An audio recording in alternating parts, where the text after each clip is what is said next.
पड़े। आज की गुफ्तगू के लिए मैंने जिस उन्वान का इंतखाब किया है वो उन्वान है कि जब उलमा के माबैन इख्तिलाफ हो, बड़ी संजीदगी के साथ सुनने की बात है, बहुत संजीदगी के साथ, शाइस्तगी के साथ और जहनों को खोलकर, दिमागों को खोलकर, दिल को खोलकर सुनने की बात है। जब उलमा के माबैन, आज का उन्वान ये है कि जब हमारे उलमा के माबैन इख्तिलाफ हो जाए किसी मसले में, तो हम अवाम का क्या किरदार होना चाहिए। इसलिए मौजूआत तो बहुत जहन में थे और मौजूदा हालात में मौजूआत की भरमार है, लेकिन इंटरनेशनल मौजूआत के बजाय कुछ दाखिली मामलात से अगर हम आगाज करेंगे तो रास्ता आसान होगा। आईएस पर भी गुफ्तगू की जा सकती है, दुनिया भर में फैली हुई खुराफात पर गुफ्तगू की जा सकती है, लेकिन जब मैंने गौर किया तो मुझको समझ में आया कि इन सारी दहशतगर्दियों, इन सारी शिद्दत पसंदियों के पीछे ये हमारे बाहमी इख्तिलाफात हैं। गैर के साथ शिद्दत करते करते वही आदत घर में भी शिद्दत की पड़ गई। सेम वही जबान जो कल हम गैरों के लिए इस्तेमाल करते थे, आज वो अपने घर के लिए इस्तेमाल करते हैं। तो मैंने सोचा इंतहाई दर्द के साथ, न मुझे किसी को खुश करना, न किसी को नाराज करना, अपने रब को खुश करना है, शैतान को नाराज करना है। न मेरी गुफ्तगू से कोई खुश हो, ना मेरी गुफ्तगू से खुदा के लिए कोई नाराज हो। अगर किसी को नाराजगी हो, पेशगी हाथ जोड़कर माजरत करता हूं। मेरी गुफ्तगू का उन्वान है, जब उलमा के माबैन इख्तिलाफात हो जाएं किसी मसले में, तो अवाम का क्या किरदार होना चाहिए। उलमाए किराम को इस उन्वान से निकाल कर हम ऐसे रख देते इन कुर्सियों पर कि वो इस उन्वान से इधर तशरीफ रखें। उनके हवाले से गुफ्तगू करूं ये जुर्रत नहीं, और ना ही उनकी इस्लाह की कोशिश कर सकता हूं, और ना ही वो बिगड़े हुए। मुझे गुफ्तगू अपनी आवाम से करनी है कि आज हमारा पूरा मुआशरा, खासकर हिंदुस्तान और हिंदुस्तान में स्पेशली नागपुर,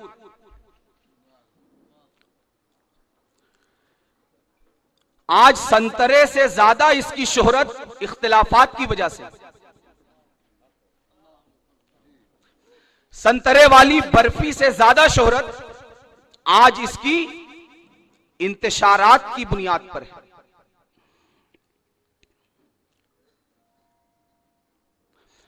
जहां जाइए, अच्छा उलमा के दरमियान इख्तिलाफ ये बहुत अच्छी चीज है, इसको भी समझ लेना चाहिए। उलमा के दरमियान इख्तिलाफ होना ही चाहिए, इसको जहन में रख लें। आज गुफ्तगू का महवर यह नहीं है कि इख्तिलाफात खत्म करके जिंदगी गुजारें, नहीं। गुफ्तगू का मकसद यह है कि इख्तिलाफात रखते हुए हम जिंदगी कैसे गुजारें। इसलिए कि इख्तिलाफात फितरत का तकाजा है, इख्तिलाफात से जंग फितरत से जंग है।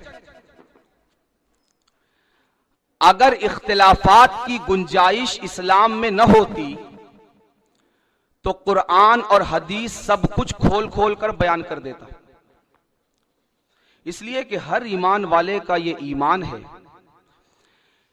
कि अल्लाह आलिमुल गैब व शहादा है, वो सब कुछ जानता है कि कयामत तक इंसानों को क्या मसाइल दरपेश होंगे, इनकी जरूरियात क्या हैं, इनकी हाजियात क्या हैं, इनके मसाइल क्या हैं, उन मसाइल का हल क्या है। और वो हर मसले का हल कुरान में नाजिल फरमा सकता है जब तक कुरान का नुज़ूल था, और कुरान में नहीं तो ज़बान रिसालत से अदा करवा सकता है।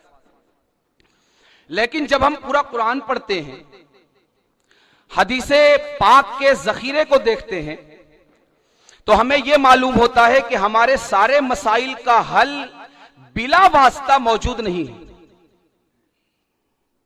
आगाज यहां से करते हैं कि कुरान और हदीस में हमारे सारे मसाइल का हल बिला वास्ता मौजूद नहीं है।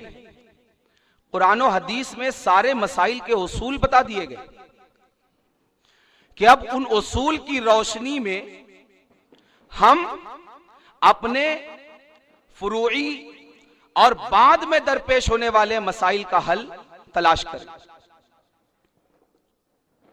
तमाम मसाइल का हल नहीं, और जब तमाम मसाइल का हल नहीं, तमाम मसाइल के हल के लिए सिर्फ उसूल दिए गए, तो उसूल से मसाइल निकालने के लिए हमें अपना दिमाग शरीयत की हुदूद में रहते हुए यूज करने की जरूरत पड़ेगी। संजीदगी पूरी तवज्जो के साथ सुनिएगा। जब कुरान और हदीस में सारे मसाइल का हल बिला वास्ता मौजूद नहीं है, तो हमें कुरान और हदीस से मसाइल निकालने के लिए कुरान और हदीस और शरीयत के दायरे में रहते हुए अपने दिमाग का इस्तेमाल करना होगा। अब जब दिमाग का इस्तेमाल जरूरी और नागुज़ीर हो गया, तो अब यह बात भी माननी पड़ेगी कि हर एक का दिमाग, हर एक की फिक्र, हर एक की अक्ल एक लेवल की नहीं है। एक जिस एंगल से सोचता है, जरूरी नहीं कि दूसरा भी उस एंगल से सोचे। एक जहां तक सोच सकता है, जरूरी नहीं दूसरे का दिमाग भी वहां तक जाए। जब कुरान और हदीस में अक्ल के इस्तेमाल की जरूरत पड़ी, तो इस हकीकत को भी तस्लीम करना चाहिए कि हर अक्ल बराबर नहीं। जब हर अक्ल बराबर नहीं, तो जाहिर है मैं जब अपनी अक्ल को शरीयत की हुदूद में रखते हुए कुरान और हदीस में इस्तेमाल करूंगा, तो जरूरी नहीं कि मैंने जिस तरह इस्तेमाल किया, मैं जहां तक इस्तेमाल कर सका, मैं जिस लेवल पर इस्तेमाल कर सका, हाफिज समीउल्लाह साहब भी उसी लेवल पर, वहीं तक, उन्हीं हुदूद तक इस्तेमाल कर सके। जब हम दोनों की अक्ल का पैमाना एक नहीं, सोच का पैमाना एक नहीं, फिक्र का मेयार एक नहीं, तो हमें यह मानना होगा कि दोनों की सोच का जो नजरिया है, जो नतीजा है, वो एक नहीं हो सकता। जब एक आदमी जा रहा है हवाई जहाज से, एक आदमी जा रहा है ट्रेन से, तो क्या दोनों जब मंजिल पर पहुंचेंगे तो वक्त उतना ही सर्फ होगा? नताइज एक जैसे बरामद होंगे? नहीं, बल्कि दोनों के से हासिल होने वाले नतीजों में फर्क होगा। अगर इतनी बात समझ में आ गई कि कुरान और हदीस में हमारे सारे जुज़वी और फुरूई मसाइल का हल मौजूद नहीं है बिला वास्ता, और यह बात भी समझ में आ गई कि हमारे फुरूई मसाइल जो कुरान और हदीस में बिला वास्ता मौजूद नहीं है, उनके हल के लिए हमें कुरान और हदीस में गौर व फिक्र करना होगा। और फिर यह बात भी समझ में आ गई कि गौर व फिक्र के लिए अक्ल की जरूरत होगी। और जब यह बात भी समझ में आ गई कि अक्ल का मेयार हर एक का एक नहीं है, कुरान करीम ने खुद इस हकीकत से पर्दा उठाया और कुरान करीम ने फरमाया व फौका कुल्ल ज़ी इल्मिन अलीम, कि हर जानकार से ऊपर एक जानकार है। यानी जानकारों के दरमियान, दानिश्वरों के दरमियान, अहले इल्म के दरमियान दर्जा बंदियां हैं। इस दर्जा बंदी को जहन में रखना जरूरी। इतना समझ में आ गया कि अक्ल का इस्तेमाल जरूरी, इतना समझ में आ गया कि अक्ल की दौड़ एक तरह नहीं होती, और इतना भी समझ में आ गया कि जब अक्ल की दौड़ एक तरह नहीं होती, तो जो नताइज हैं वो एक तरह के बरामद नहीं होंगे। सेम स्पॉट पर दो दुकानें होती हैं, वही माल दोनों दुकानों में होता है। अशरफुल मखलूकात का एक फर्द उस दुकान के भी काउंटर पर होता है, अशरफुल मखलूकात का एक फर्द इस दुकान के भी काउंटर पर होता है। लेकिन ये शाम में लौटता है तो 10,000 रुपए घर लेकर आता है अपने काउंटर से, लेकिन ये लौटता है तो 1,000 रुपए लेकर आता है। आइडियालॉजी का फर्क है, सिस्टम का फर्क है, गौर व फिक्र और तदब्बुर का फर्क है। अगर यह चीज समझ में आ गई कि कुरान और हदीस में सारे फुरूई मसाइल का हल, जुज़वी मसाइल का हल बिला वास्ता मौजूद नहीं। दोहरा इसलिए रहा हूं कि मैं सिर्फ आप तक यह पैगाम पहुंचाकर इसे मौत की आगोश में डालना नहीं चाहता। मैं आपको यह बताना चाहता हूं कि यह इस्लाम है, यह हिंदुइज्म या यहूदियत या ईसाइयत नहीं कि जिस पर सिर्फ मेरे जैसे 15 साल मदरसे में गुजारने वाले किसी आलिम का ठेका हो। आप में से हर एक फर्द पर हक बात दुनिया तक पहुंचाने की उतनी ही जिम्मेदारी है जितनी मुझ जैसे 15 साल मदरसे की दाल रोटी खाने वाले पर। मैंने ठेका नहीं लिया, यह आप सबकी जिम्मेदारी है मुश्तरका कि हकायक को कबूल करें और हकायक को लोगों तक पहुंचाएं, हक के मुबल्लिग बने, हक के दाई बने। हर एक की जिम्मेदारी है। दोहरा इसलिए रहा हूं ताकि आपको याद रहे, कुरान और हदीस में बिला वास्ता सारे जुज़वी मसाइल का हल मौजूद नहीं। नंबर 2, जब सारे जुज़वी मसाइल का बिला वास्ता हल मौजूद नहीं, जुज़वी मसाइल, इसको भी अभी मैं मिसालों से समझाऊंगा इंशाअल्लाह। जब जुज़वी मसाइल सारों का हल मौजूद नहीं बिला वास्ता, तो गौर व फिक्र की जरूरत, गौर व फिक्र की जरूरत, तो अक्ल का इस्तेमाल जरूरी, अक्ल का इस्तेमाल जरूरी, तो अक्ल का मेयार एक नहीं। सोचने समझने की सलाहियतों में इख्तिलाफ जरूरी। जब सोचने समझने की सलाहियतों में इख्तिलाफ जरूरी, तो सोचने समझने की सलाहियतों से बरामद होने वाले नताइज का भी मुख्तलिफ होना जरूरी। हां, यहां एक चीज सुन लें, मैंने जो कहा कि इख्तिलाफात के बगैर हम जिंदा नहीं रह सकते, तो एक चीज है इख्तिलाफ और एक चीज है मुखालफत। ये दो चीज है। इख्तिलाफ अरबी जबान का लफ्ज है, फिर उर्दू में इस्तेमाल होने लगा। एक कलमा है इख्तिलाफ, एक कलमा है मुखालफत। इख्तिलाफ ये अच्छी चीज है, जरूरी है, फितरत का तकाजा है। मुखालफत बुरी चीज है, नुकसानदेह है, फितरत के खिलाफ है। इसको आपको एक मिसाल के जरिए समझाऊं। आपके घर में, किसी के घर में अगर फूलों की क्यारी हो, तो चंद दिनों के बाद आपको कैंची लेकर तराश खराश करनी पड़ती है। कलम है, उसे कहीं से तराश देना पड़ता है कैंची लेकर। आप एक कलम तराशते हैं, वहां से 2 कलम निकलती है। तराशने से पहले अगर एक फूल खिलता था, तराशने के बाद 2 फूल खिलते हैं। तराशने से पहले अगर एक शाख थी, तो तराशने के बाद 2 शाख हो जाती है। और इससे हटकर एक चीज यह है कि आप एक दिन फावड़ा लेकर जाएं और बजाय इसके कि किसी शाख को तराशें, डायरेक्ट जड़ पर हमला करके फावड़ा ऐसा मारें कि वो दरख्त जड़ के साथ उखड़ जाए, और कल तक अगर एक फूल भी खिलता था तो आज से वो भी खिलना बंद हो जाए। कल तक अगर एक शाख थी तो आज से वो एक शाख भी मुरझा जाए। दोनों चीजें अलग अलग समझ में आई। पहले मैंने जो नमूना पेश किया, शाखों को तराशना, कि एक थी तो 2 हो जाए, इसे इख्तिलाफ कहते हैं। तराशना यहां भी है, काटना यहां भी है, उखाड़ना यहां भी है। काटना, तराशना और उखाड़ना यहां भी है। लेकिन अगर फावड़ा लेकर जड़ पर हमला किया जाए तो इसे मुखालफत कहते हैं, और अगर कैंची लेकर कलम को तराशा जाए तो इसे इख्तिलाफ कहते हैं। मुखालफत का असर यह होता है कि कल तक अगर कुछ मुफीद चीजें हासिल हो रही थी तो आज से वो भी खत्म। और इख्तिलाफ का असर यह होता है कि कल तक अगर अवाम को मदीने तक पहुंचने का सिर्फ एक रास्ता था तो आज से 10 रास्ते मिल जाते हैं। मुखालफत यह है कि मैं समंदर से कहूं कि पानी नहीं देना, इख्तिलाफ यह है कि 10 नहरें खोदकर हर एक के घर में पानी पहुंचा दूं। अगर इसको समझ गए तो अब मेरी वो बात समझ आ गई होगी जो मैंने अर्ज किया कि इख्तिलाफ जरूरी है। अगर मैं ये कहूं कि हर एक अगर पानी पीना है तो सिर्फ बॉम्बे के समंदर से पानी पियो,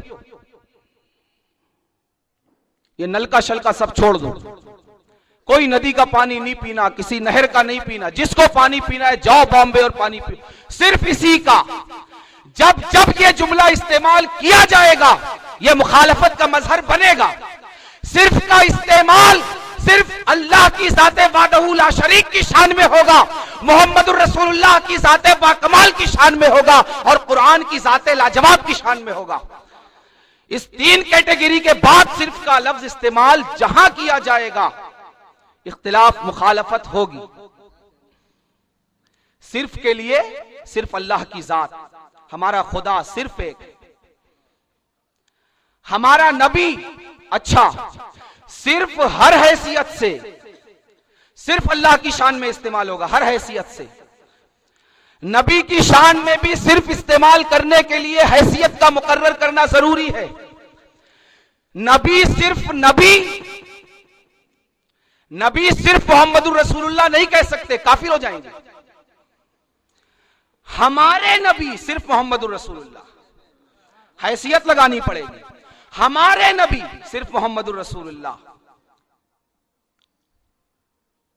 तो सिर्फ जाते इलाह, जाते रिसालत और एक किताब कुरान और हदीस का वो जखीरा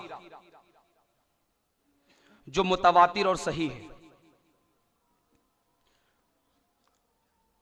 तो यह नहीं कहा जा सकता कि सिर्फ वहां जाकर पानी पियो। अगर वहां जाकर पानी पीने के लिए कहा जाए सारा जमाना मुशक्कत में पड़ जाएगा। लेकिन अब यह किया गया, एक नहर खोद दी गई, नागपुर के किसी मकाम तक पहुंचा दिया गया। एक नहर उस समंदर से खोदी गई, किसी और शहर में पहुंचा दी गई, तीसरी नहर कहीं और पहुंचा दी गई, चौथी नहर कहीं और पहुंचा दी गई। फिर जो पानी का जखीरा नागपुर शहर में एक जगह हुआ, उसको फिल्टर करके एक मोटी सी पाइपलाइन डाली गई। उस पाइपलाइन को हमारे मोहल्लों से गुजार दिया गया, हर एक के घर के सामने से।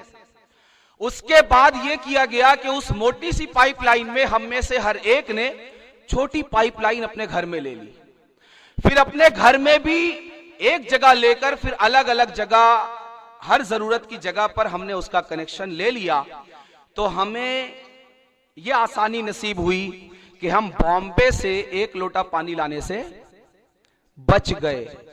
अब हमें इसके जरिए इतनी आसानी मुयस्सर आई कि हम अपने घर में जहां हमें 1 गिलास पानी पीना हुआ, नलका खोला, मीठा, शीरीं, साजगार पानी हमें मुयस्सर है, हमने बैठ के वहीं पी लिया। इख्तिलाफ यही है कि एक को अनेक कर दो, एक को अनेक कर दो ताकि फायदे बढ़ जाएं, आसानी का दायरा बढ़ जाए। और मुखालफत यह है कि अनेक को एक भी न रहने दो, बॉम्बे के समंदर को भी खुश्क कर दिया जाए। बॉम्बे के समंदर को भी खुश्क कर दिया जाए। यह मुखालफत की मिसाल है कि जिंदगी दूभर हो जाए। मुखालफत से नुकसान होता है, इख्तिलाफ से फायदा होता है।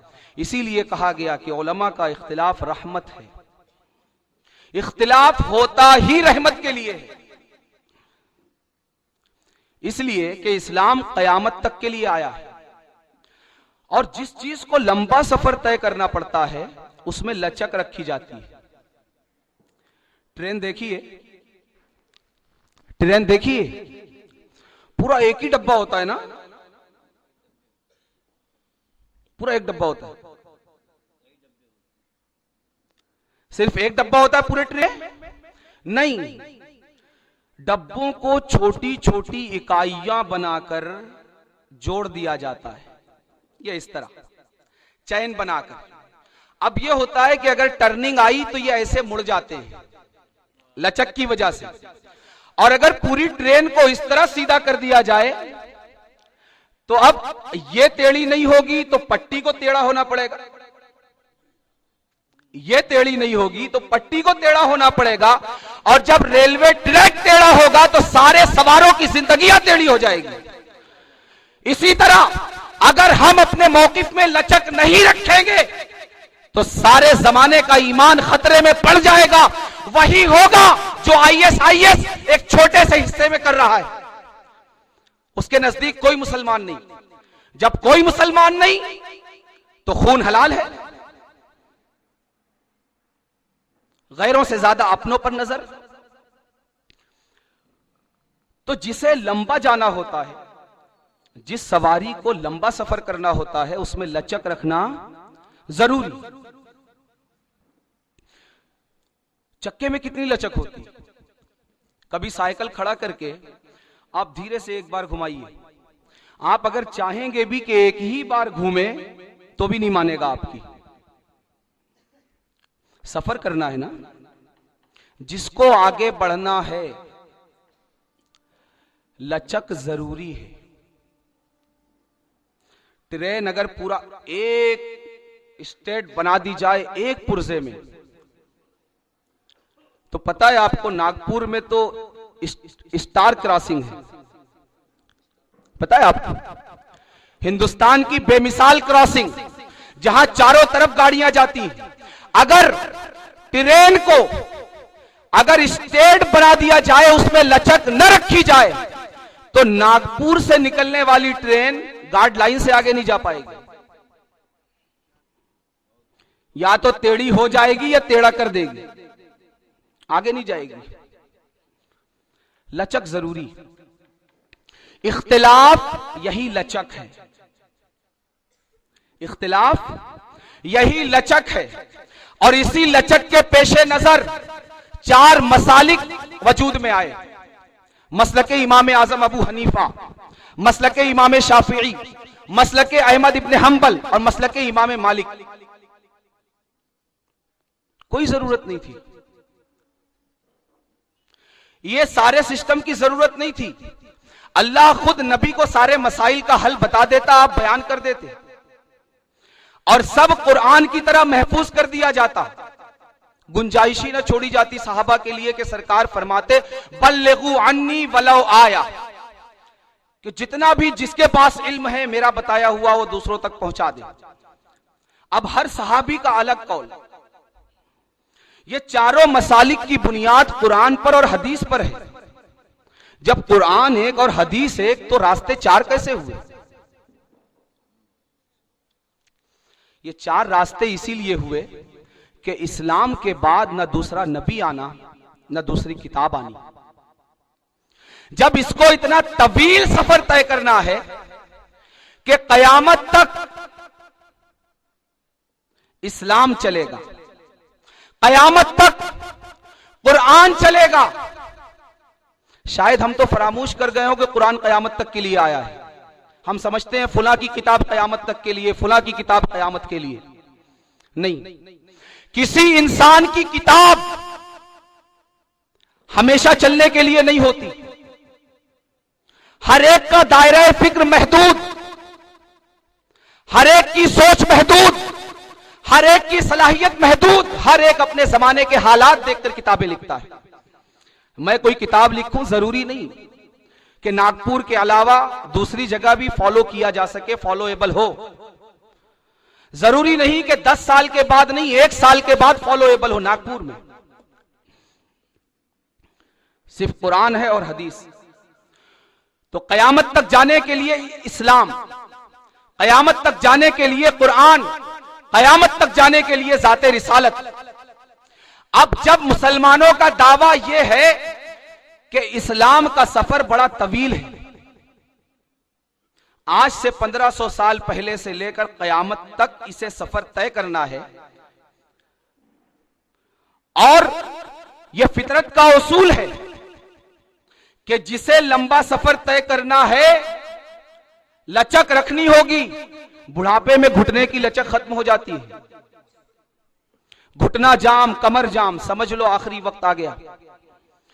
और जब बच्चा पैदा होता है पूरी लचक मौजूद होती है, आपको डर लगता ऐसे मुड़ गया कहीं मार ना लगी हो, लेकिन दूसरे लम्हे बच्चा हंसने लगता है, लचक है।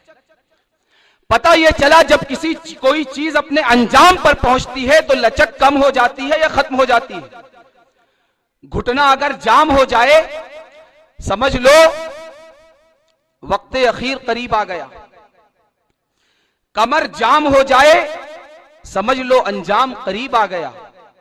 लेकिन इस्लाम को बड़ा लंबा सफर तय करना है, और जब सफर लंबा तय करना है तो लचक जरूरी। इसी लचक के लिए गैबदार रब ने और गैबदार रसूल ने सारे मसाइल को अपनी जबान से बिला वास्ता हल नहीं फरमाया, ताकि उम्मत के लिए लचक और गुंजाइश बाकी रहे।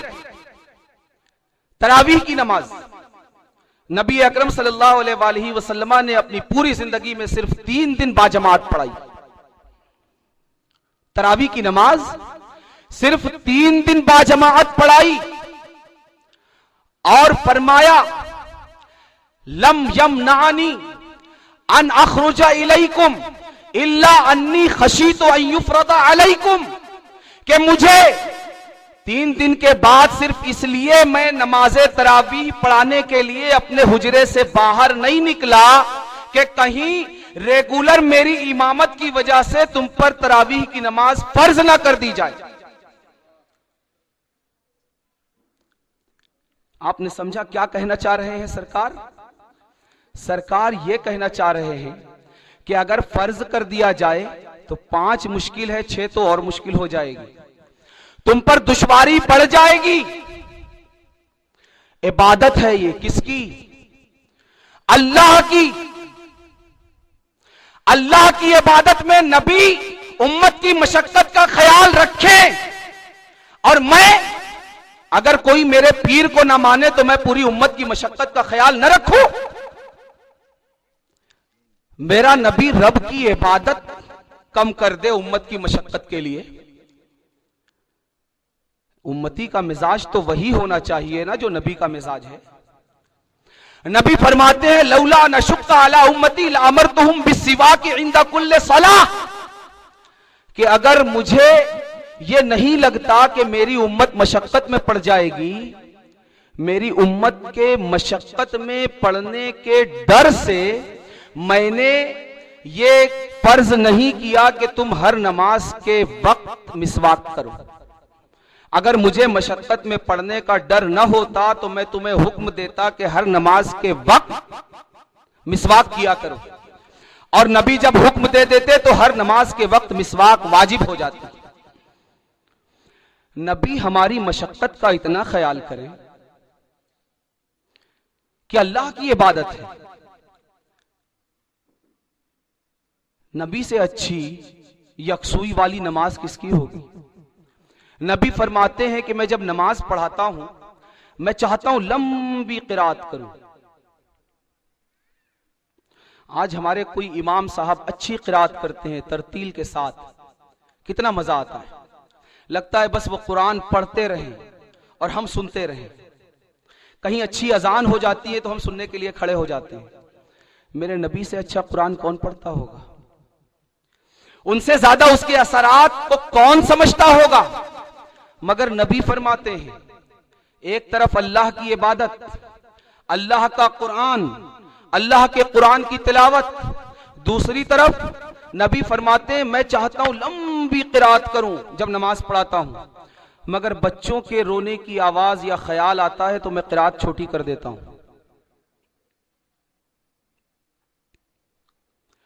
उम्मतियों के ख्याल से, बालिग उम्मती नहीं है, अमीर उम्मती नहीं है, ओहदेदार उम्मती नहीं है, मनसिबदार उम्मती नहीं है, एक छोटा सा बच्चा है, उसके रोने के ख्याल, उसके परेशान होने के ख्याल से नबी अपनी नमाज मुख्तसर कर देते। मैं अगर मेरी फिक्र से कोई मैच न खाए, मैं तोड़ फोड़ कर रख देता हूं। नबी वाला मिजाज तो नहीं है, नबी वाला कल्चर तो नहीं है, नबी की तालीमात तो नहीं है।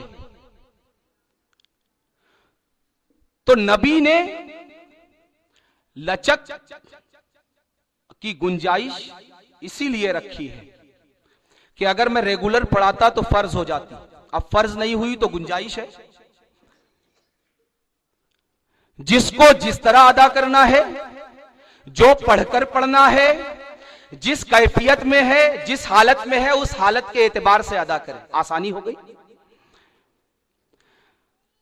आसानी का मिजाज इस्लाम का मकसूद है। मकसूद शरीयत आसानी है। जब 10 तरह के मसाइल सामने आ जाते हैं, वहां आपके लिए आसानी हो जाती है। मकसूद शरीयत है कैसे? नबी अकरम सल्लल्लाहु अलैहि वसल्लम ने फरमाया, अद्दीनो युस्रुन, दीन आसानी है, दीन आसानी है, मकसूद आसानी है। अब मिसाल के तौर पर इस चीज को आगे लेकर चलते हैं। मैं चंद उन मसाइल पर गुफ्तगू करूंगा जिन मसाइल का नाम लेने के लिए भी खौफ होता है, लेकिन मैं बिला खौफ गुफ्तगू करने की कोशिश कर रहा हूं, इसलिए कि अगर मसाइल को हाथ नहीं लगाएंगे थोड़ा दुखेगा, लेकिन अगर पट्टी करनी है और उसे शिफायाब बनाना है, हाथ लगाना होगा। हां, मैं रब को गवाह बनाकर कहता हूं, न किसी की दिल आजारी की कोशिश है, न किसी को खुश करना है। माइक का मसला है, वीडियो टीवी का मसला है, महफिले सिमा मजामीर के साथ का मसला है, और इस तरह के अगर कोई मसाइल हो तो उसको भी आप लाइन में लगा लें। ये 3 मसाइल में लेकर चलता हूं जिन्होंने हमारे मुआशरे में आग लगाई हुई। देखें, मैंने जो मुकद्दिमात आपकी बारगाह में अर्ज की, अच्छा अव्वलन ये सुन लें कि ये कहने का मकसद ये हरगिज नहीं कि जो कहता है कि माइक, वीडियो टीवी या महफिले सिमा मा मजामीर चलेगी, मैं उसको ये कहूं कि नहीं चलना चाहिए। न मकसद ये है कि जिसको नहीं चलता मैं उससे कहूं कि चलाओ। जिसकी नमाज माइक पर नहीं होती उसको मैं जबरदस्ती कहूं नहीं पढ़ो, या जिसकी हो जाती है उसको जबरदस्ती कहो मत पढ़ो, या जिसके नजदीक सिमा मा मजामीर जायज है उसको कहूं मत सुनो, या जिसके नजदीक नाजायज है उसको कहूं सुनो। नहीं, सिर्फ जो हम अंदर अंदर घुट रहे हैं, जो हमारी अवाम का मिजाज खराब कर दिया गया है, जो हमारी अवाम को यह बताया गया है कि तस्वीर का सिर्फ एक रुख है, जो हमारी अवाम को यह बताया गया है कि पानी सिर्फ बॉम्बे के समंदर से पीना है, मैं उसको बेनकाब करना चाहता हूं कि पानी सिर्फ समंदर से, बॉम्बे के समंदर से नहीं पीना। हम में से हर एक के घर में नलका लगाने की शरीयत ने इजाजत दी। मैं सिर्फ यह समझाना चाहता हूं। अगर मैंने जो बातें आपके सामने नंबरवार अर्ज करी, अगर वो आपको याद है कि कुरान में तमाम जुज़वी मसाइल का हल बिला वास्ता मौजूद नहीं है। माइक पर नमाज जायज या नाजायज कुरान में मौजूद है ना? इसका जवाब कुरान में आया ना? नाजायज नहीं है? यकीन है? हां, ना कुरान में इसका जवाब मौजूद है, ना हदीसे पाक के पूरे जखीरे में कि माइक पर नमाज जायज है या नाजायज। इसलिए कि नुज़ूल कुरान के जमाने में माइक का वजूद ही नहीं था। दूसरी चीज ले लीजिए, वीडियो और टीवी। और यह भी सुन लें, मेरा पीर मेरे नजदीक हरफे आखिर नहीं है कि मैं हर मान लूं, और अगर मैं मान लूं तो किसी और पर भी थोप दूं कि वो भी इस चीज को माने। इसको सुन लें, वीडियो टीवी, इसका बयान कुरान में मौजूद है? क्या टीवी देखना जायज या नाजायज, या वीडियोग्राफी जायज या नाजायज है?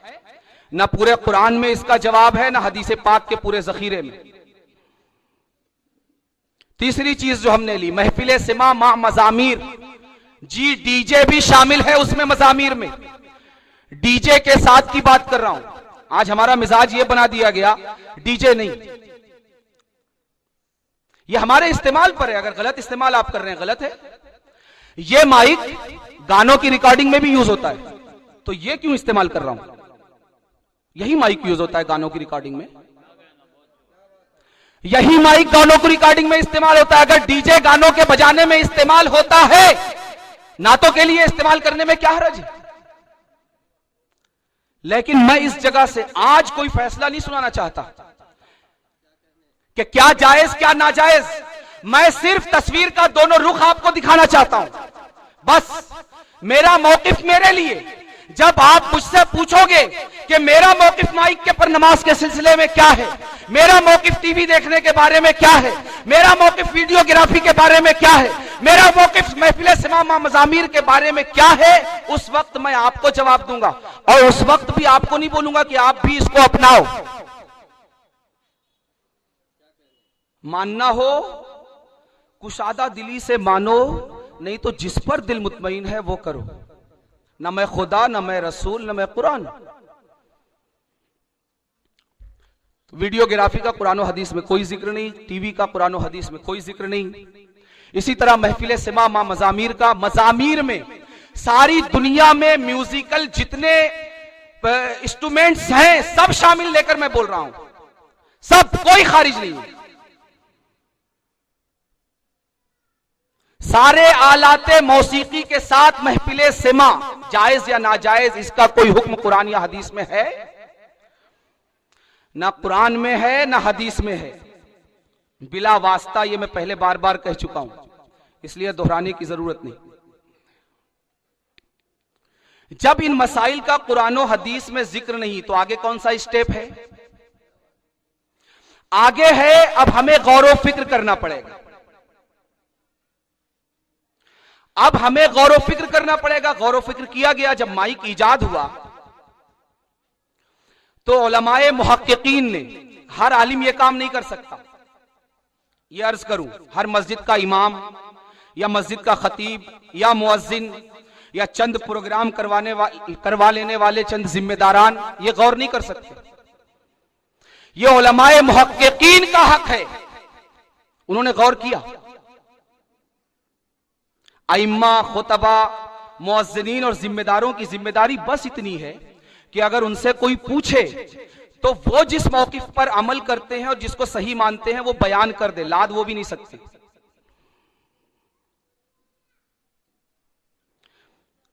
अब माइक, टीवी, वीडियो और इसी तरह महफिल सिमा मा मजामीर, माइक ईजाद हुआ, गौर किया गया, और मुझे गुमान नहीं, ये यकीन है कि हमारे जिन उलमा ने गौर करने की कोशिश की, गौर किया, नतीजे पर पहुंचे, मेरी उनके साथ खुले दिल से खुशगुमानी है कि उन्होंने सच्चाई के साथ गौर व खोज किया और तहकीक की। मैं बदगुमानी नहीं करता, मैं पूरी खुशगुमानी के साथ अल्लाह को गवाह बनाकर कहता हूं कि मेरा यह यकीन है कि उन्होंने खुलूस और लिल्लाहियत के साथ गौर व खोज किया। अब गौर व खोज कर लिया, आगे मैंने अर्ज किया कि अक्लों का मेयार मुख्तलिफ, इन्होंने किसी और अंदाज से गौर व फिक्र किया, इन्होंने किसी और अंदाज से गौर व फिक्र किया, दोनों ने अपने अपने अंदाज से गौर व फिक्र किया। जब दोनों ने अपने अपने अंदाज से गौर व फिक्र किया, आगे का स्टेप मैंने अर्ज किया कि जब गौर व फिक्र का अंदाज कुदरती फितरी तौर पर मुख्तलिफ, तो बरामद होने वाले नताइज, नतीजा, अंजाम, एंड भी मुख्तलिफ। तो दोनों ने माइक के सिलसिले में गौर किया, एक इस नतीजे पर पहुंचा कि माइक पर नमाज जायज है बगैर मुकब्बिर के। यह मुकब्बिर का भी दुम छला जरूरी नहीं है, होती है तो होती है, हां एहतियातन कि भाई इलेक्ट्रिक चली जाए तो ठीक है, एहतियातन मुअज्जिन रख ले, लेकिन जवाज के लिए मुकब्बिर की शर्त भी जरूरी नहीं। एक इस नतीजे तक पहुंचा और एक ने गौर फिक्र किया तो उसका नतीजा यह बरामद हुआ कि माइक पर नमाज जायज नहीं। दोनों मेरे सर आंखों पर। मैं फैसल नहीं हूं। मैं अगर फैसल बन जाऊं तो मैं तो दोनों से भी बड़ा मुहक्किक हो गया। दो लोगों का फैसला कौन करता है? जो दोनों से भी बड़ा हो। और अफसोस है कि यह फैसला आप पर डाल दिया जाता है। मैं 15 साल मदरसे में रहकर, पढ़कर, लिखकर मैं फैसल नहीं बन सकता और यह फैसला आप पर डाल दिया जाता है कि आप फैसला करो। आप अगर फैसल हो तो आप तो दोनों से बढ़ गए। आइए तशरीफ लाएं, आपके कदम चूमूं, आपके हाथ चूमूं, आपका सर चूमूं, आपको अपने सर पर बिठाऊं। आप नीचे क्यों बैठे हो?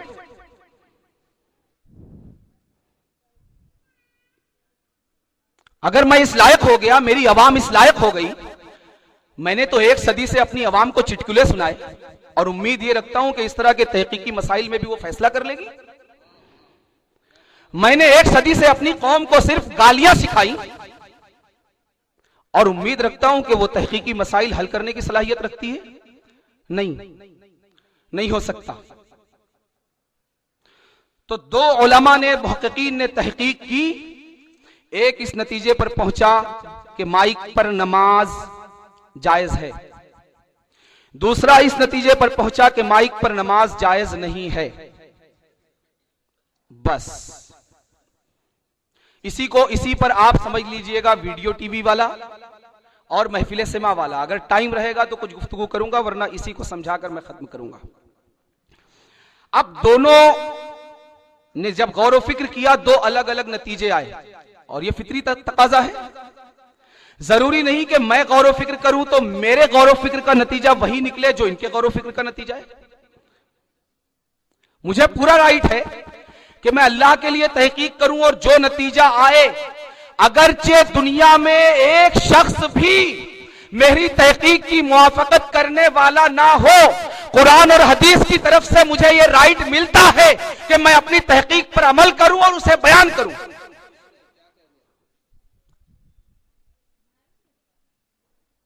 मुझे राइट है कि मैं अपने घर में मेरी पाइपलाइन से जितने कनेक्शन लूं, बिल अदा करना होगा। इसका बिल यह है कि सच्चाई के साथ तहकीक करो, अल्लाह के लिए तहकीक करो, यह इसका बिल है। नफ्स के लिए किया तो यह तहकीक नहीं, कुछ और है। तो 2 लोग चले, 2 नतीजे तक पहुंचे। एक पहुंचा माइक पर नमाज जायज है, एक पहुंचा माइक पर नमाज नाजायज है।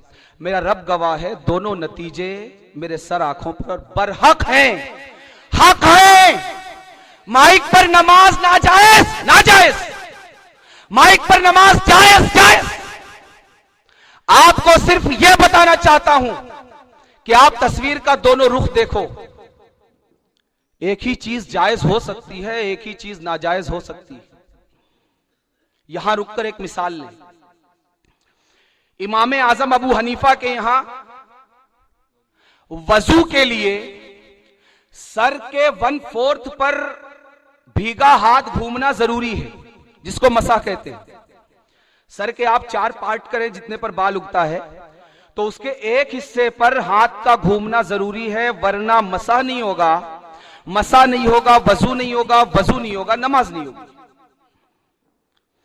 लेकिन वहीं इमाम शाफई के नजदीक सर के एक बाल पर भी अगर गीली उंगली लग गई, मसा हो गया, मसा हो गया, नमाज हो गई, नमाज हो गई, वजू हो गया, वजू हो गया, नमाज हो गई। इससे बड़ा कोई इख्तिलाफ है? नमाज कायनात की सबसे बड़ी इबादत, और इस इबादत की सबसे बड़ी शर्त तहारत। उसमें इतना बड़ा इख्तिलाफ कि एक के नजदीक वजू ही ना हो और एक के नजदीक नमाज भी हो जाए।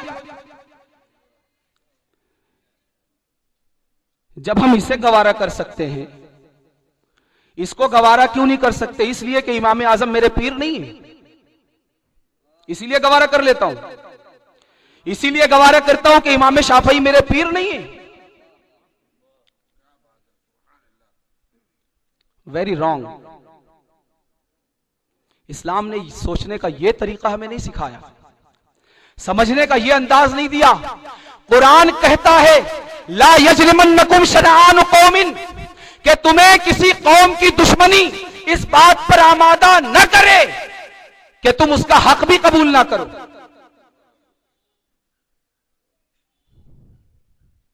कुरान कहता है सच्ची गवाही दो, वलौ अला अनफुसिकुम, अगरचे अपने खिलाफ देना पड़े। इस्लाम का तो यह मिजाज है। ये क्या मिजाज बना लिया हमने? भाई पीर साहब हैं, कुरान हदीस या रसूलुल्लाह नहीं। तो इमाम शाफई इमाम आजम का ये इख्तिलाफ तो मुझे हजम हो जाता है, इसलिए कि ना वो मेरे पीर हैं ना ये इख्तिलाफ क्यों नहीं हजम होता? मतलब क्या पीरी मुरीदी का रिवाज इस्लाम में देकर इस्लाम ने माज़अल्लाह गलती की? नहीं, इस्लाम ने पीरी मुरीदी का रिवाज देकर वही किया जो हमने बॉम्बे से अपने घर तक पानी लाने का सिस्टम किया, कि हर एक को मदीना जाने की जरूरत न पड़े, जो जहां बैठा है मदीने वाले का दामन उसे वहीं मिल जाए।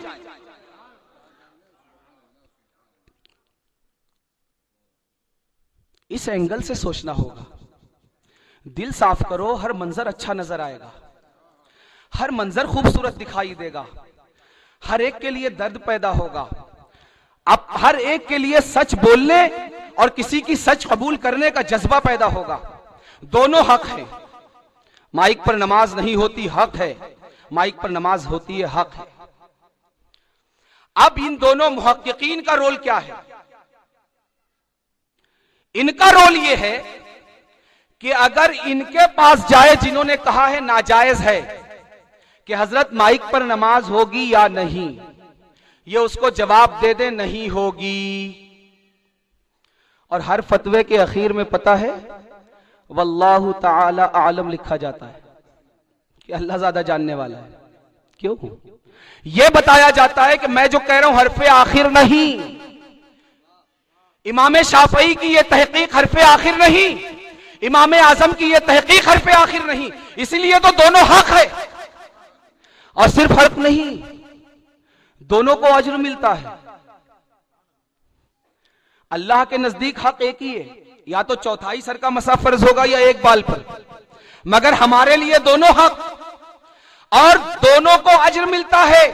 अब जिसने इज्तिहाद में तहकीक में गलती की उसको एक अज्र मिलेगा, और जो तहकीक में सवाब तक हक तक पहुंचा उसको 2 अज्र मिलेगा। मगर हक तक कौन पहुंचा कौन नहीं पहुंचा, इसको रब ने पर्दे में रखा है। रब का सिस्टम तो देखो, कौन खता पर कौन सेहत पर, इसको पर्दे में रखा। इमाम आजम हक पर या इमाम शाफई हक पर, इसका सही इल्म अल्लाह को। मैं मानता हूं कि इमाम आजम का मसलक हक है, मैं मानता हूं इमाम शाफई का मसलक हक है, मैं मानता हूं इमाम मालिक और इमाम अहमद इब्न हंबल का मसलक हक है। अब मुहक्किकीन का रोल यह है, इनके पास जाए कि हजरत माइक पर नमाज जायज या नाजायज, इनके नजदीक नाजायज तो ये लिख कर दे दे कि नाजायज। मेरे पास आए कि हजरत या इनके पास आए, मुझको निकाल दीजिए बीच से। इनके पास आए कि हजरत माइक पर नमाज जायज या नाजायज, इनकी तहकीक थी जायज, ये लिख कर दे दे कि जायज। शरीयत इन दोनों को भी ये राइट नहीं देती, जबकि पूरा रास्ता इनका देखा हुआ है, तहकीक का पूरा रास्ता इन्होंने तय किया है, तहकीक के पेचोखम इन्होंने देखे हैं, तहकीक के दुश्वार गुजार रास्ते से ये गुजरे हैं। मगर शरीयत इन दोनों को भी राइट नहीं देती कि अपनी तहकीक किसी पर थोपें। ये बस बयान कर सकते हैं कि भैया जायज है, नाजायज है। इनका रोल खत्म। इनके लिए हुक्म है कि ये जायज नहीं समझ सकते, अमल नहीं कर सकते, इनके लिए हुक्म है, इनके लिए हुक्म है ये माइक पर नमाज नहीं पढ़ सकते, और इनके लिए हुक्म है कि ये पढ़ सकते हैं, बगैर माइक के भी पढ़ सकते हैं, माइक पर भी पढ़ सकते हैं, इसलिए कि इनकी तहकीक है। अब इनके अलावा जो उलमाए मुहक्किकीन के लेवल और मियार के लोग नहीं हैं, उनका क्या रोल है, उन्हीं के बारे में असल गुफ्तगू करनी है, अपने जैसे लोगों के बारे में। उनका रोल यह है, और अगर हमने इसको समझ लिया तो मुझे यकीन है कि बहुत सारे हमारे दाखिली झगड़े खत्म हो जाएंगे। इन दोनों का रोल खत्म हो गया कि ये हुक्म बता दे। अवाम का काम यह है कि उसको फैसल नहीं बनना है, अवाम का रोल फैसल का नहीं है, नहीं तो फिर सारे कोर्ट से जज को नीचे उतार कर किसी तीसरे वकील को जज की कुर्सी पर बिठाना पड़ेगा, उसी मनसब के साथ। जज के अंदर वकालत की सलाहियत होती है और उसी से इंप्रूव होकर वो जज बनता है, लेकिन उस वक्त उसकी कैफियत, हालत और स्टेटस चेंज होता है। आपका रोल फैसल बनना नहीं है, आप हर जगह फैसल बन जाते हैं। आपको बताया ही गया, वीडियो कैमरा नहीं चलता तो तोड़ दो, नहीं। कोई आलिम नहीं चलता तो उसकी किरदार कुशी करो, नहीं। किसने सिखाया आपको यार? ये मेरे रसूल ने तो नहीं किया। ये कोई नहीं समझ में आता उसके खिलाफ गालियां बको, किसने सिखाया? मेरे रसूल की तो ये जबान नहीं थी। किसने सिखाया? आपका ये रोल नहीं है। अगर ये रोल अदा करना है फैसल का, पढ़िए, और सिर्फ नॉर्मल मत पढ़िए, मेयारे तहकीक तक तालीम हासिल कीजिए। मगर आज इल्ला माशाअल्लाह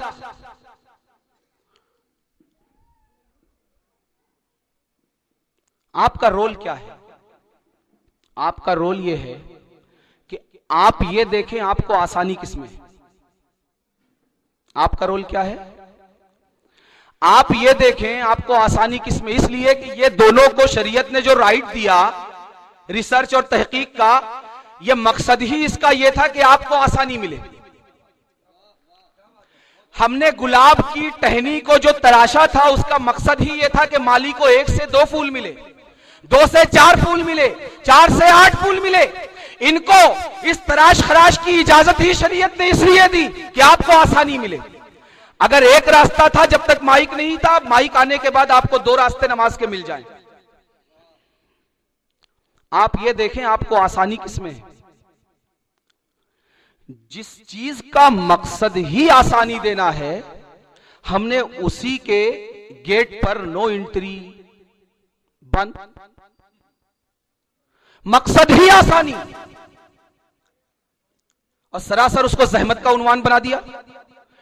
सारे जमाने के मसाइल हमें नजर नहीं आते, रसूलुल्लाह के इश्क का दावा 1 सदी से, मगर हमें शर्म आनी चाहिए कि जिन्हें 1 सदी से तुम गुस्ताख कह रहे हो, वो तुम्हारे नबी के गुस्ताख को वो अरेस्ट करवाता है, तुम्हें खबर नहीं होती। शर्म आनी चाहिए। मुझे कोई दुख, कोई तकलीफ नहीं है, कोई झिझक इस हकीकत के इकरार में मुझे नहीं है कि मेरी 1 सदी की मेहनत बर्बाद हो गई।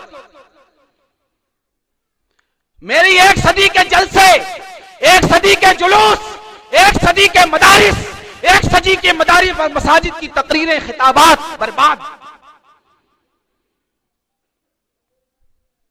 हफ्तों हो गया मेरे नबी की शान में, सिद्दीक अकबर की शान में, सारे मुसलमानों की मां आयशा सिद्दीका की शान में वो दरीदा दहन बदबख्त ऐसे जुमले अदा करे जिसकी कॉपी कोई मुसलमान ना कर सके और मेरे कानों तक वो खबर ना पहुंचे। और अगर पीर साहब की शान में कोई गुस्ताखी कर दे, तुम्हारे व्हाट्सएप उस वक्त कहां गए? तुम्हारे फेसबुक की आईडीज जो एक दूसरे की मुखालफतों और सर मूंडने से कभी नहीं थकती। अगर वाकई नबी के आशिक हो तुम्हारी आईडीज कहां गई थी? वो इसके दावे और नारे कहां गए थे?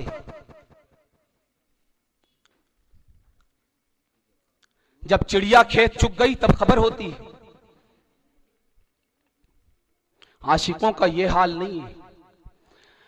आशिकों को अगर हाल देखना है और वाकई जो आशिक थे तो आशिकों के इमाम का हाल देखे। मशहूर है कि सरकार सैयदना ओवैसे करनी ने देखा नहीं था कि नबी के दांत उहद में शहीद हो गए, सुना भी नहीं था, मगर इश्क की डोर ने सुने बगैर देखे बगैर दिखा दिया था। और उधर नबी का एक शहीद हुआ, ओवैस करनी ने 24 शहीद कर दिए, 32 शहीद कर दिए। यह इश्क है। कौन सा इश्क है यार? जहां इश्क होता है ये खुराफात नहीं होती, खुदा की कसम। यार जो दुनिया का दीवाना होता है वो खुराफात नहीं करता।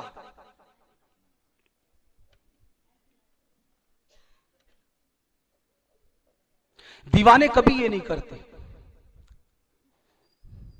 दीवानों को नहीं देखा है, दीवाने ये काम नहीं करते। एक सदी से सिर्फ हमारा यही काम है, ये अच्छा वो बुरा, ये अच्छा वो बुरा। अरे भैया मैं क्या, मैं अच्छा मैं बुरा? मैं भी तो कभी अपने आप को ऐसे देखूं। मैं कैसा? दुनिया ऐसी दुनिया वैसी, तू कैसा?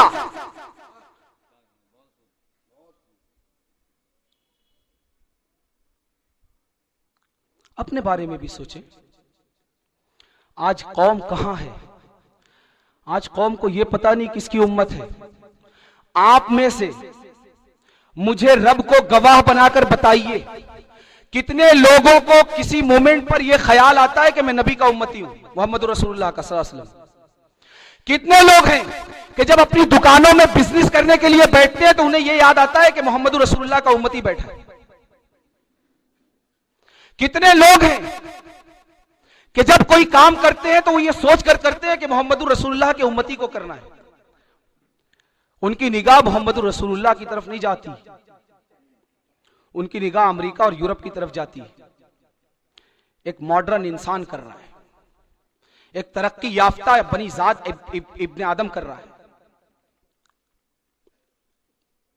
आपका रोल क्या है? उस दरिंदा दहन के खिलाफ एहतजाज की मुखालफत नहीं करता। उसने गलत किया, अगर 1000 बार कत्ल किया जाए, 1000 बार जिंदा हो, तब भी गुस्ताखी का हक अदा नहीं होता। लेकिन मेरी आदत अंदर देखने की है। दूसरों को गाली देकर हम अपनी बुराइयां कब तक छुपा सकते हैं?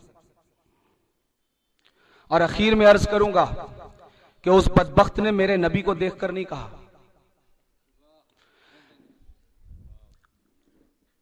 उस बदबख्त ने जो कुछ कहा मेरे नबी की सीरत को देखकर नहीं कहा।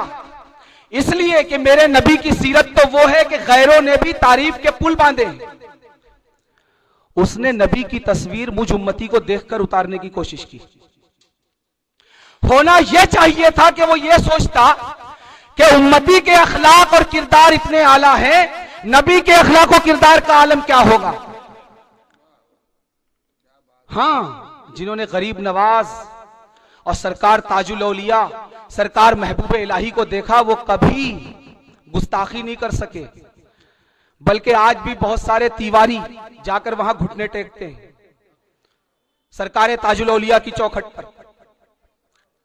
नबी को देखकर गालियां नहीं दी, हमें देखकर गालियां दी।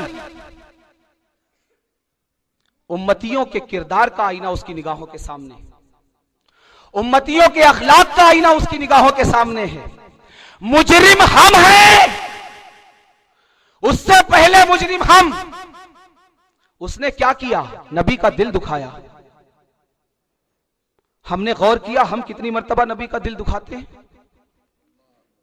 बात दूसरी तरफ निकल गई। आपका रोल क्या है? आपका रोल इन्होंने बयान कर दिया कि ये जायज, ये नाजायज। आपका रोल है आप सिर्फ ये देखो कि आपको आसानी किसमें है। आपको जो आसान लगे, ना इनकी शख्सियत देखो, ना इनकी शख्सियत देखो, ना इनका जुब्बा व दस्तार देखो, ना इनका जुब्बा व दस्तार देखो। आपको शरीयत ने राइट दिया है कि आपको जो अच्छा लगे उस पर अमल करो।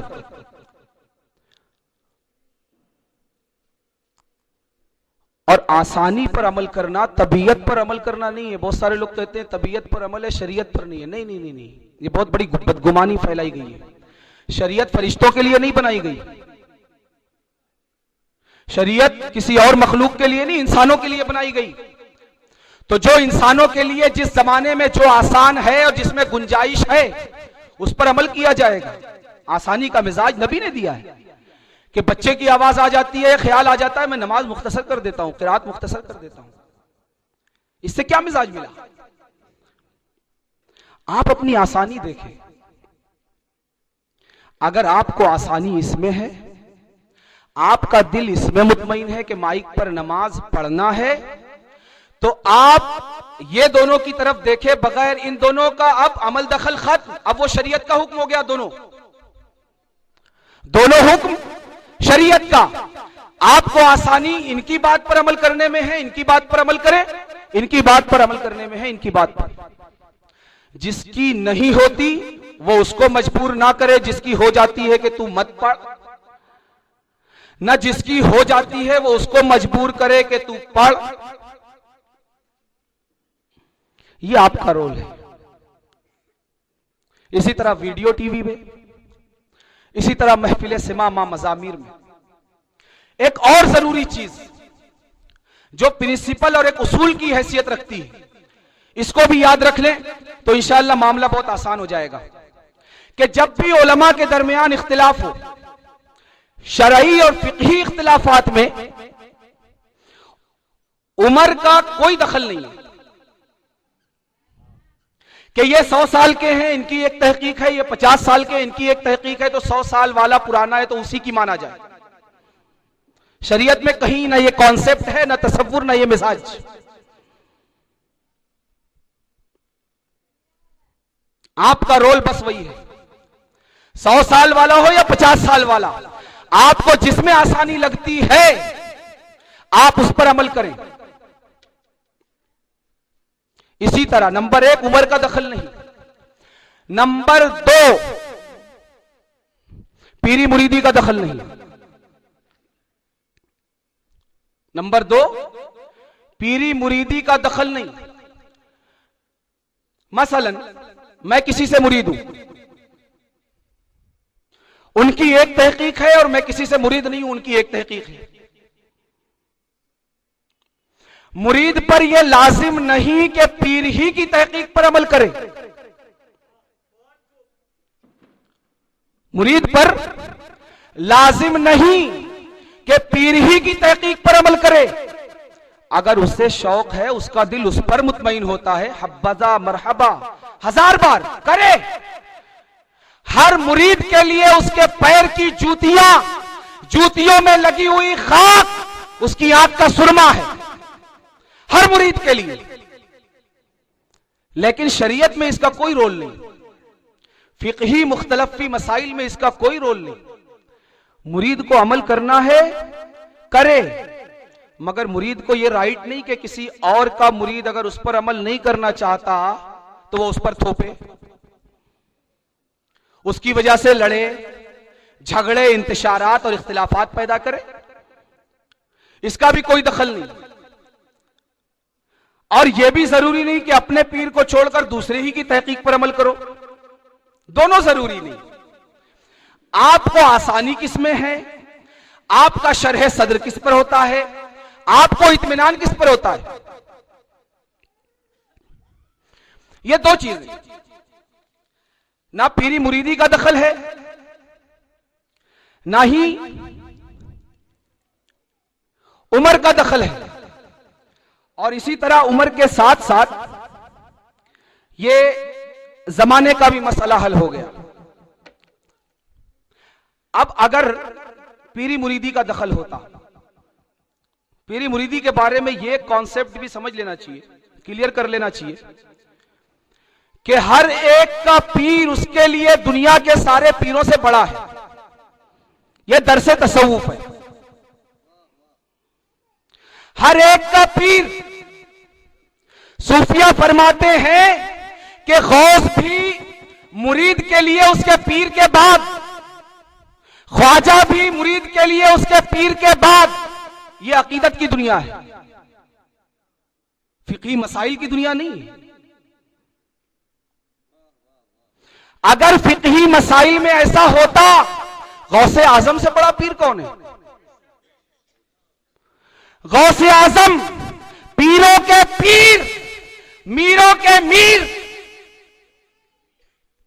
रोशन ज़मीर, जिनकी शहनशाहियत का आलम यह है कि बगदाद में अगर गौसे आजम है, अगर इमाम गजाली हैं, अगर इमाम आजम अबू हनीफा हैं, अगर दूसरे अइम्मा, मुहद्दिसीन, मुफस्सिरीन, मुतकल्लिमीन और सूफिया हैं, वहीं शुहदा के सरदार, नूर दीदाए पैगंबर, रैहाने रसूलुल्लाह, सैयदुश शुहदा, शहीद आजम इमाम हुसैन भी आराम फरमा है। वहीं बाबे इल्मे नबी मौलाए कायनात अली मुश्किल कुशा भी आराम फरमा है। लेकिन बगदाद को शोहरत शहनशाह बगदाद के सर दे दी गई। शहनशाह बगदाद किसको बनाया गया? तो गौसे आजम से बड़ा पीर कौन? अगर शरीयत के मुख्तलिफ मसाइल में यह जरूरी होता कि पीर ही की मानना है, तो हम सब को छोड़कर सबसे बड़े पीर गौस की क्यों ना माने? हम सब हनफी क्यों हो गए? सरकार गौसे आजम तो शाफई थे, उसके बाद हम्बली हुए, फिर उसके बाद इज्तिहाद मुतलक के मकाम पर फाइज हुए। हम शाफई या हम्बली क्यों नहीं हो जाते? अभी तो हमारी सारी गुफ्तगू हनफियत के अंदर की हो रही है कि हनफियत के अंदर जो पसंद आए करो। अगर पीर की मानना फिक़ही मुख्तलिफ़ी मसाइल में जरूरी हो, तो हम सब चल के गौसे आजम की क्यों नहीं मान लेते? मगर नहीं, कभी से यह रिवाज नहीं हुआ। यह अभी चंद दिनों की खुराफात है। मुख्तलिफ़ी मसाइल में उम्र की कैद नहीं, पीरी मुरीदी का दखल नहीं, इसी तरह सिलसिले का भी दखल नहीं। सिलसिले का दखल नहीं, इसको एक रुख से और देख ले कि कोई किसी भी मसले में अगर इख्तिलाफ होता है तो किसी सिलसिले का इख्तिलाफ नहीं हो सकता, इसलिए कि उसूल फिक़्ह किसी सिलसिले के खास नहीं है कि कादरी सिलसिले के उसूल फिक़्ह कुछ और हैं, इसलिए उनसे मसाइल कुछ और निकलेंगे। चिश्ती सिलसिले के उसूल फिक़्ह कुछ और हैं, इसलिए उनसे मसाइल कुछ और निकलेंगे। शाज़ली सिलसिले के उसूल फिक़्ह कुछ और हैं, इसलिए उनसे मसाइल कुछ और निकलेंगे। सोहरवर्दी और दीगर सलासिल के उसूल फिक़्ह अलग अलग हैं, उनसे मसाइल कुछ और निकलेंगे। नहीं, सारे सिलसिले वालों को जो हनफी है उसे हनफी उसूल फिक़्ह की रोशनी में मसाइल का इस्तिखराज करना होगा। बस, ख्वाह वो किसी सिलसिले से ताल्लुक रखता हो। लिहाजा आपका जो ये मिजाज बनाया गया कि ये फुला सिलसिले वालों के नजदीक जायज है, ये फुला सिलसिले वालों के नजदीक जायज है, बातिल और खुराफात। सिलसिले वालों के अपने मसाइल नहीं होते, अकीदतों का अंदाज अलग अलग हो सकता है। मेरे ज़ौक़ को अगर महफिल सिमा नहीं भाती, ज़ौक़ की बात है, शरीयत का मसला नहीं। मेरे ज़ौक़ को अगर महफिल सिमा भाती है, ज़ौक़ का मसला है, शरीयत का मसला नहीं सिलसिले का, कि इस सिलसिले में जायज, इस सिलसिले में नाजायज नहीं। उसूल फिक़्ह एक है। वही मसला है तहकीक का। एक ने तहकीक किया, उसके नजदीक वो इस नतीजे पर पहुंचा नाजायज है, नाजायज है, जिसको मानना है वो माने। एक ने तहकीक किया जायज, जायज, जिसको मानना है ये माने। सारे इख्तिलाफी मसाइल में आपको इसी अंदाज से देखना है और कवर करना है। आज मेरा यह मानना है कि हिंदुस्तान में जितनी खुराफात दीन के नाम पर, दीन का कोई वर्क नहीं है। इसीलिए अगर आपको कोई इस्लाही गुफ्तगू सुननी है ना, तो आपको उलमा के दरमियान छांटना पड़ेगा कि इस्लाही गुफ्तगू कौन करता है। लेकिन अगर जवाब देना है, किसी को भी पकड़ के ला लो। मिजाज बन गया, टोटल वर्क वही हो रहा है, हमारा ये मिजाज बन गया है। तो सिलसिलों का मसाइल में कोई इख्तिलाफ नहीं है पूरे हिंदुस्तान में। अगर हम इस तरह इख्तिलाफात के साथ जीना सीख जाएं, शुरू में कहा था फिर कहता हूं, ये इख्तिलाफात रहमत है, इनका वजूद जरूरी है, इनके साथ हमें जीना सीखना होगा। जीना हमें नहीं आता और तहकीक को गलत कहते, जीना हमें नहीं आता शरीयत के हुक्म को गलत कहते। हमें इस इख्तिलाफ के साथ जीना होगा, अदब का कल्चर अपनाना होगा, हर एक का अदब, हर एक का अदब। मौलाना अब्दुल लतीफ साहब हैं, फिक्री इख्तिलाफ हो सकता है, मैं इनके साथ फिक्री तौर पर 100% मुत्तफिक नहीं हूं। मौलाना नईमुद्दीन साहब हैं, 100% मुत्तफिक नहीं हूं, लेकिन क्या ये इस लायक नहीं रहे कि मैं इनसे सलाम नहीं करूं, इनसे हाथ ना मिलाऊं, इनका अदब ना करूं, इनकी ताज़ीम ना करूं। मेरी फिक्र किस हैसियत की है? इनके सीने में जो उलूम नबविया का खजाना है, क्या उसकी ताज़ीम छोड़कर अपनी फिक्र को उस पर अहमियत देकर इनकी तौहीन करूं?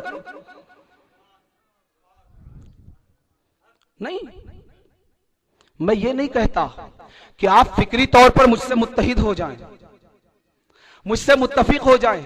आप जहां हैं वहां रहिए, बस कहना यह है, यह नहीं कहता कि अजमेर जाने वाली सारी ट्रेनें नागपुर से चलाओ, नहीं, नागपुर से चलाओ, भोपाल से चलाओ, इटारसी से चलाओ, कटनी से चलाओ, रीवा से चलाओ, आगरा से चलाओ, जहां से चलाओ।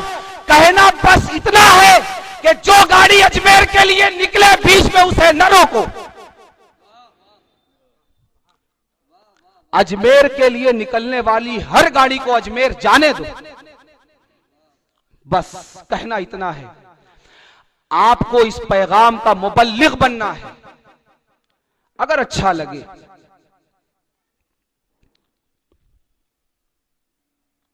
आपको सिर्फ इतना करना है कि इन सारे इख्तिलाफी मसाइल में आपको जो आसान लगे, दूसरे भाई को गाली नहीं बकना, किसी आलिम को बुरा भला नहीं बोलना, किसी पीर को गालियां नहीं बकनी।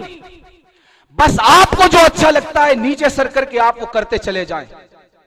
बस किसी ना किसी आलिम की तहकीक होनी चाहिए, वो छोटा हो या बड़ा, नया हो या पुराना, चाहे किसी सिलसिले से ताल्लुक रखता हो। आप खुदा के लिए इस पैगाम के मुबल्लिग बनिए। आपने सुना है, मुस्बत और पॉजिटिव अंदाज में इसको दूसरों तक पहुंचाइए। पहुंचाने के लिए भी लड़ने की जरूरत नहीं। हर आलिम तकरीर के बाद क्या कहता है? वमा अलैना इल्लल बलाग। अल्लाह ने अपने नबी को क्या कहा? वमा अलैका इल्लल बलागुल मुबीन, कि महबूब आप पर बस खुल्लम खुल्ला वाजे वाजे साफ साफ बयान कर देना है, बाकी ये समझे इनका मामला। मैं कौन ठेकेदार होता हूं? नहीं, बस यही करना पड़ेगा, बस इन्हीं को मानना पड़ेगा, मेरे ऊपर बलाग है, मेरे अब्बा को मैं क्यों आप पर थोपूं? अच्छे लगते हैं तो मानिए। हां, इतना जरूर कहूंगा, अच्छे नहीं लगते तो बुरा भी मत कहिए, खामोशी के साथ सर झुकाकर गुजर जाइए। अपने पीर को मैं आप पर क्यों थोपूं? अच्छे लगते हैं तो मान लीजिए, नहीं अच्छे लगते हैं बुरा मत कहिए, सर झुकाकर गुजर जाइए। कभी सामना हो जाए तो इस्लाम का जो हक है, अस्सलाम वालेकुम, हाथ मिलाइए, खैरियत पूछ सकते हैं, खैरियत पूछ लीजिए, अपने रास्ते चले जाइए, वो आपका क्या बिगाड़ेंगे। इस कल्चर को डेवलप करने की जरूरत है। इख्तिलाफ के साथ जीना चाहिए, सीखें। हजार इख्तिलाफ हो, क्या इस्लामी हक छूट जाता है? रसूलुल्लाह से निस्बत और वाबस्तगी खत्म हो जाती है? नहीं, रसूलुल्लाह से निस्बत और वाबस्तगी ये हमारा सबसे बड़ा तुर्रे इम्तियाज है। और अफसोसनाक पहलू यह है कि इसकी अजमत का हमें एहसास नहीं, पीर की निस्बत का बड़ा एहसास है।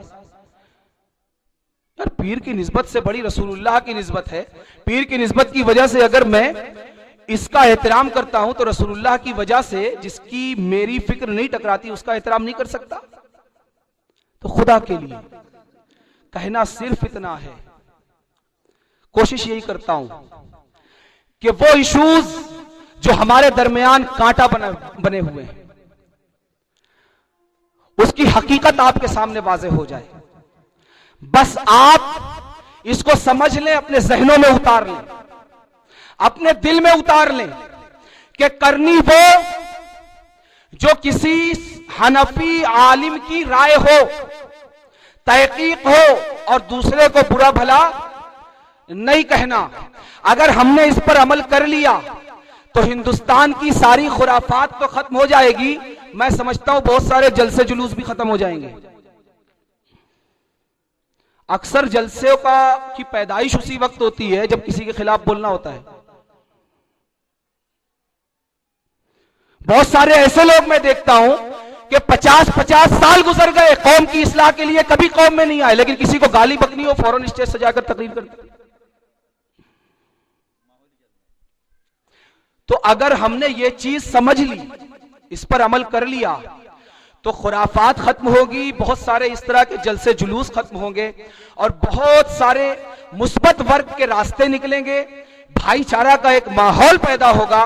और गलत लोग जो हमारे दरमियान इंतशार फैलाते हैं अपने इशूज जिंदा रखने के लिए, जैसे बीजेपी को जिंदा रहना है तो बाबरी मस्जिद के इशू को जिंदा रखना है, इख्तिलाफात के इशू को वो जिंदा रखते हैं। ऐसे जो लोग हमारे दरमियान आए जो इख्तिलाफात को हवा दें, हम उन्हें अवॉइड कर दें।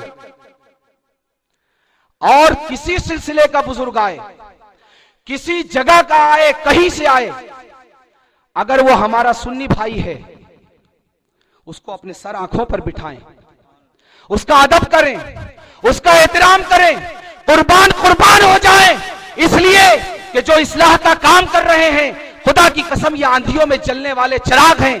अल्लाह इसकी हिफाजत करे और आप भी इनकी लौ में तेल डालते जाइए। अल्लाह रब्बुल इज्जत हमें इस मुस्बत और पॉजिटिव पैगाम पर अमल की तौफीक अता फरमाए और इस पैगाम को आलम में आम करने की तौफीक अता फरमाए। वमा अलैना इल्लल बलाग। अस्सलामु अलैकुम।